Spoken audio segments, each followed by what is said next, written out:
What's up, everyone? Today I'm going to be teaching you how to track your calories. I'm just going to get straight into it.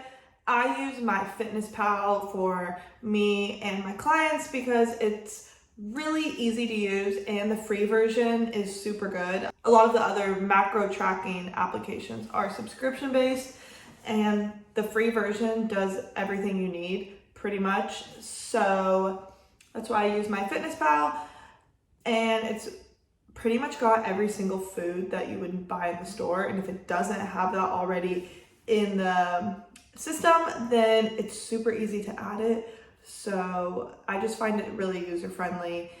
And yeah, so when you first sign up, it's going to ask you a bunch of questions and it's going to give you its own suggested macro. I pretty much would almost never trust that. I've got some clients that have some pretty whack answers that have came from there. And yeah, if you're gonna start tracking your macros and you want a caloric intake estimation, probably just hire a nutrition coach or do some research before trusting a app that is kind of suited for like everyone.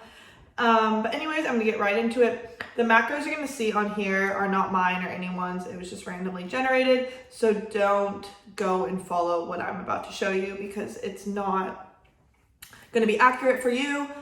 But anyways, let's get to it. So if you press just this little button, I'm using an iPad. It's the same on an iPhone. I'm just using my phone to record right now. You click food. Let's say I'm entering breakfast.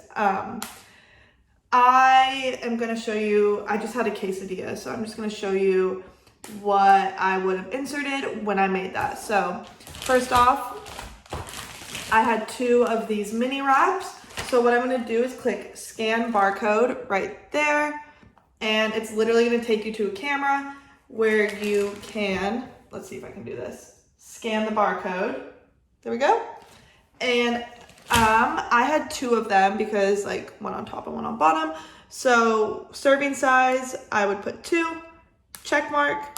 You want to make sure those numbers are accurate because MyFitnessPal is kind of like Wikipedia. You can upload anything you want. So just double check that if you're finding that your macros and your calorie intake isn't adding up. It could just be someone inserted it wrong and you just need to fix that.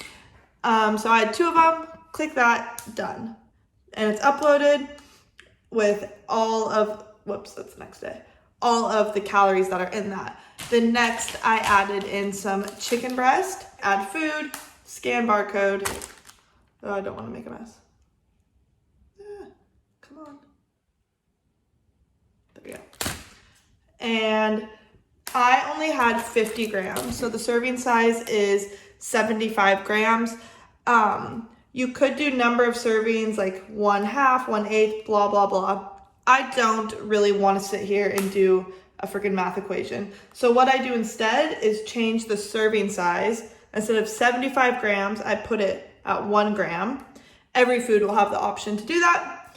1 gram, and then the number of servings is 50 because I had 50 servings of 1 gram. If you're really good at math, you could just like do the math of whatever percentage of 75 grams is 50 grams, whatever. I don't know. I don't got time for that. So there we go. Check, and it's done. And then I added cheese, obviously, because quesadilla. So I'm going to scan this in. Obviously it's taking me a bit longer because I'm talking through it, but this would really take like a minute, if that, especially if you've done it before. So 25 grams, I had 35 grams, so I'm doing 1 gram and 35 servings. There we go. And done. So there's my breakfast. That was my lunch. I also added spinach and some bell pepper to it, but that would literally be like 3 calories considering the amount I put into it. So I'm not even gonna worry about that. So yeah, that is how you would track it. I know there's like a really bad glare, but it's really straightforward if you're actually on the app. It's very easy to tell. Another really good thing that MyFitnessPal does is you can add your own meals. So for me, what is that? This is a breakfast that I would always have. Greek yogurt, fruit, granola, chia seeds. I would have that almost every morning and I would always have the same amount. So I added my own meal, just named it breakfast, and I can add it without having to do every little part of it. I also have like a chicken and rice one with veggies, just common things I eat a lot. I create a meal and you just go to plus, create a meal, and then you can add all the items to that meal that you would use, and then it's done. So you literally just have to click that one thing instead of adding in every little thing. My Foods is where you would add things that you can't find on the barcode scanner, or like let's say I made banana bread, brand name banana bread. I would just estimate the serving size, all that. Oh fuck, I actually have to fill that out. One slice. Servings 5. That is not how you spell slice, whatever. Description, bread. And then I could add in my own calories, protein, all of that kind of stuff. You could also do it if you can't find the specific food you're looking for. You can just add in all your own stuff. Another really good tip is if you are struggling, let's say dinner comes around and you have 500 calories left, you don't know what to eat, you just go to nutrition and then go to nutrients right in the middle. It will tell you, obviously this isn't filled out for the whole day because it's only been my one meal, but it will tell you how much protein you have left, how much carbs you have left, and how much fat you have left. You can tailor in your next meal accordingly to that, those numbers. And then for eating out. So a lot of places actually do have their macros on their website, or if you Google it, or someone has already entered it into here. So like, for example, I go to Grilled a lot. It's like a burger place for all my non-Australians. And they already have the macros in here. So Grilled, a Simon Says burger, done. It's already in there.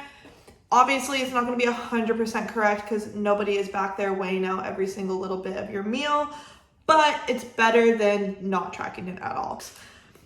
And then lastly, if you're eating out and you don't have the calories that the food that you're eating has or anything like that, then you can, again, just estimate it yourself on here. So let's say I go out to dinner and I have pasta. I would just look up some penne. Okay, there we go. Always overestimate when you go out to eat, especially with fats, because there is usually a lot of cooking oils, butters. The sauces usually contain high sugar and higher fat. So always take into account when you're eating out that it's probably it is definitely a lot more calories than a homemade meal. That doesn't mean you can never eat out, but it's just something to keep in the back of your mind, especially if you are on a calorie deficit. If you're in a calorie surplus, you can honestly underestimate and then eat more because you're trying to eat more to grow. If you're on a deficit, you're trying to eat less to lose fat. So yeah, I would just do like penne, and then I don't even know why I chose pasta. I never eat it. Alfredo sauce. I think that's a pasta sauce. Again, just overestimating. Instead of one serving, maybe do 2. And then let's say we add chicken too. Chicken, there we go. And then there you go. Maybe I'd even add some butter, just because like the cooking oils and butter would probably be used, especially when you're eating out. So there you go. So you just make it up as close as you can. Oh, I thought my phone just died. Obviously I was talking through and explaining it, but if I was to just actually do this, all of your recent foods also, as soon as you click add food, all of your recent foods are right there. So like if you are a creature of habit like me, I eat the same thing pretty much every day. Multi-add, just click that, boom, boom. Okay, spaghetti, blah, blah, blah. Let's say that's my average breakfast. Add, done. Didn't even have to scan anything because it's all already there. Pretty simple. The last thing I'm gonna say is if you're new to tracking food, you're not gonna get it right 100% of the time. I would make your number 1 goal, get your protein intake in. Number 2 goal, get your caloric intake within at least like 100 calories of your target.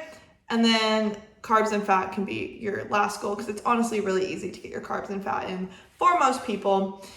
They're way more easily accessible than protein. So yeah, that's my video on how to track using MyFitnessPal. That's all. I love you all, and thanks for watching.